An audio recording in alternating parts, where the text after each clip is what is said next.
वहीं लखनऊ से बड़ी खबर आपको बता दें कि लखनऊ में सभी तरह के धरना और एहतजाज पर रोक। लखनऊ में बीएनएस की दफा 163 नाफिज की गई है। 12 जनवरी तक बीएनएस की दफा 163 नाफिज रहेगी। सियासी जमातों तंजीमों के धरना एहतजाज पर रोक लगा दी गई है। तो बड़ी और अहम खबर लखनऊ से सामने आ रही है, जहां पर तमाम एहतजाजों पर रोक लगाई गई है। लखनऊ में बीएनएस की दफा 163 को नाफिज किया गया है। 12 जनवरी तक ये दफा जारी रहेगी। यहाँ पर बीएनएस की दफा 163 नाफिज रहेगी। यहाँ सियासी जमातों और तंजीमों के धरने पर रोक लगाई गई है, एहतजाज पर रोक लगाई गई है। तो लखनऊ में लिया गया है ये बड़ा फैसला और सभी तरह के धरने और एहतजाज पर लगाई गई है रोक। तो 12 जनवरी तक कोई भी धरना नहीं दे सकता है, एहतजाज नहीं कर सकता है। अपनी मांग उठाने के लिए ये कदम नहीं उठाया जा सकता है, क्योंकि फिलहाल रोक लगाई गई है। यहाँ पर बीएनएस की दफा 163 यहाँ पर नाफिज की गई है और ये जो धारा है ये 12 जनवरी तक लागू रहेगी। तो 12 जनवरी तक किसी भी तरह का कोई हमें एहतजाज यहाँ नहीं देखने को मिलेगा। कोई धरना नहीं कर सकता है और अगर करता है तो वो गैर कानूनी होगा, उसके खिलाफ कार्रवाई भी की जा सकती है।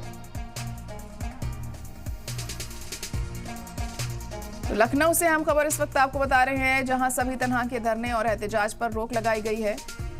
बीएनएस की दफा 163 नाफिज की गई है। यहाँ पर 12 जनवरी तक ये धारा यहाँ पर लागू रहेगी और इस धारा के अंतर्गत, इस धारा के तहत किसी भी तरह का कोई धरना प्रदर्शन नहीं किया जा सकता है, कोई एहतजाज नहीं हो सकता है। तमाम सियासी जमातों और तंजीमों पर ये जो नियम है ये लागू रहेगा और 12 जनवरी तक उन्हें अगर किसी बात को लेकर मुखालफत करनी है तो धरना तो वो किसी भी हाल में नहीं दे सकते, ना ही एहतजाज कर सकते हैं।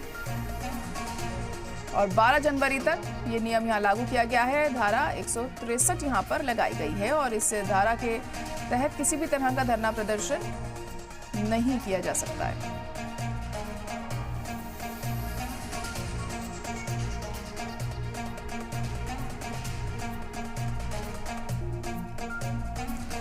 लखनऊ से इस वक्त की हम खबर आपको बता रहे हैं, जहां पर सभी तरह के धरना प्रदर्शन और एहतजाज पर रोक लगी है। लखनऊ में ये रोक लगाई गई है। बीएनएस की दफा 163 यहां पर नाफिज की गई और 12 जनवरी तक ये जो दफा है यहाँ पर ये नाफिज रहेगी और तब तक जो सियासी जमातें हैं, जो तंजीमें हैं, अगर उन्हें किसी बात को लेकर मुखालफत करनी है तो वो धरना प्रदर्शन नहीं कर सकती हैं, एहतजाज नहीं कर सकती हैं। इस बात की रोक यहाँ पर लगाई गई है।